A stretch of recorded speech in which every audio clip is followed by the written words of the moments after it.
কাছে নদীর পাড়ে বাস, চিন্তা 12 মাস। ছবিও তাই বলছে। সিকিমে ভারী বৃষ্টি, বিপদসীমার কাছাকাছি তিস্তার জল। জলস্তর বৃদ্ধিতে বন্যা পরিস্থিতি তৈরি হয়েছে জলপাইগুড়ির ক্রান্তি ব্লকের পশ্চিম দোলাইগাঁও ও সাহেববাড়ি গ্রামে। লোকালয়ে ঢুকেছে জল, জলের নিচে বাড়িঘর, বাদাম ভুট্টা সহ চাষের জমি ডুবেছে বন্যার জলে। চাষে বড় ক্ষয়ক্ষতির আশঙ্কা।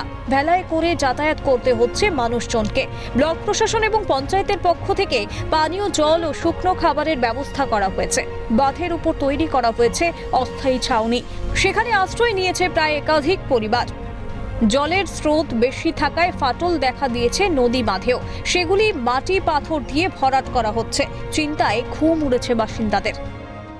আপনাদেরকে সহযোগিতা করছেন? হ্যাঁ, করছেন। পানীয় জলের ব্যবস্থা? হ্যাঁ, দিচ্ছে। বাচ্চাদের খাবার? বাচ্চাদের খাবার বলতে তো ওই যে মুড়ি, চিড়া, বিস্কিট এগুলো দিচ্ছে। এখন তো জলের জন্য এখন করতে পারি না। সব কাজকর্ম দিচ্ছে। কিভাবে চলছে আপনাদের পরিবারগুলো এখন? এখন আবার কি কাজ করব? এখন যেদিন থেকে এই যে বন্যা শুরু হয়ে গেছে সেদিন থেকে তো আমাদের কাজটা সব বন্ধ। এখন বাদে যেটুকু আগে কাজ করছি, যেটুকু জোটো করছি ওগুলো এখন খাচ্ছি। রাত কোথায় থাকছেন আপনারা? রাত তো বর্তমানে এই যে বাঁধের দিকে। এমনি ব্লক প্রশাসনের পক্ষ থেকে আপনাদের তো প্রতিনিয়ত খোঁজ খবর নেওয়া হচ্ছে কি?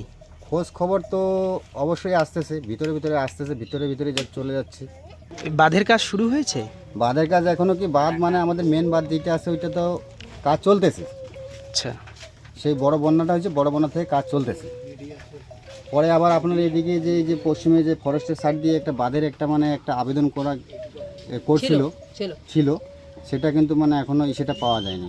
কি কি সুবিধা দেওয়া হচ্ছে প্রশাসনের পক্ষ থেকে? প্রতি জিনিসে আছে, আচ্ছা, প্রতি জিনিসে আছে। খাবার দাবার এখানে রান্না বান্না হয় কি? হ্যাঁ, হয়। প্রধান সাহেব দেন এখানকার? হ্যাঁ।